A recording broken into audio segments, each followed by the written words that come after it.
In titling my book, the trauma of everyday life, I actually meant that a little bit as a joke. Freud had a famous paper called The Psychopathology of Everyday Life. And so I was playing on that a little bit with the trauma of everyday life, but it was definitely a riff on the First Noble Truth, as you're saying. You know, the Buddha's First Noble Truth was just one word, which was dukkha, which is generally translated as suffering.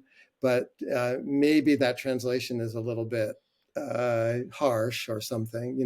The when you explore it, the idea is more about unsatisfactoriness. That there's a tinge, a quality, an underlying unease that permeates our life, even though there's so much happiness already, so much pleasure. Buddha didn't deny any of that, but he said even with the pleasurable aspects, of which there are many, underlying that there's a little bit of uneasiness because we know in our hearts that it can't last. That the quality of greed that's in us is such that we always want a little bit more, even when it should be enough. So we're always adding this element of, oh, this isn't quite, it's not the perfect moment. But if you take his word, which is dukkha, apart, one of the ways of understanding what the word actually means is the syllable ka can mean face, and duh can mean difficult, or it's hard to. So the word can mean it's hard to face. There's a quality in life that's hard to face. And there's an opposite word in Sanskrit, which is sukha, which is like easy to face, pleasant to face, which generally is translated as happiness. So the Buddha is saying old age, illness, death, separation from the loved, being bound too tightly to that which is unloved. Those are all causes of this feeling of dukkha. There was no word for trauma in the time of the Buddha, but I think that description of what's hard to face, is a pretty good definition of what has come to be talked about as trauma in the Western language.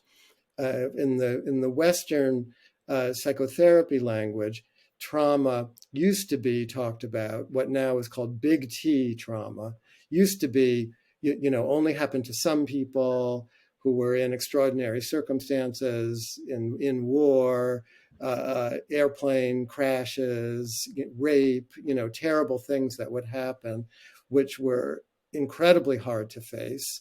And the inner dynamic is to look away, or we say to dissociate from the feelings that are naturally aroused by those events. So the idea is that the emotions that come naturally are too much for the ego to bear. It would destroy our sense of ourselves.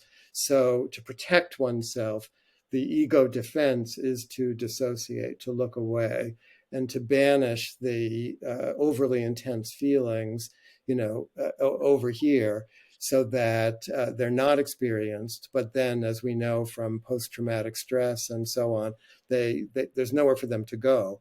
So they come up through our dreams, or they come out unexpectedly when we're stressed by our partners, or by life, So that was the original idea of trauma.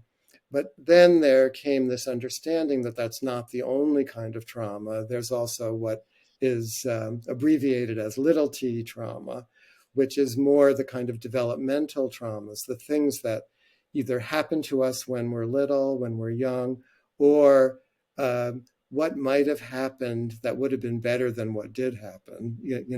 If we were abandoned, if we were left alone too much, if we're anyway, there's a whole, we can get into it if you want to, the psychotherapy language for relational trauma, developmental trauma, little t trauma, that we hold, the feelings of unworthiness, feelings of shame, leftover feelings of feeling not quite right that often come from childhood, and that in my experience tend to resurface in meditation and also become that's basically the currency of psychotherapy. That's often what brings people into therapy and what therapy is very good at exploring and even healing.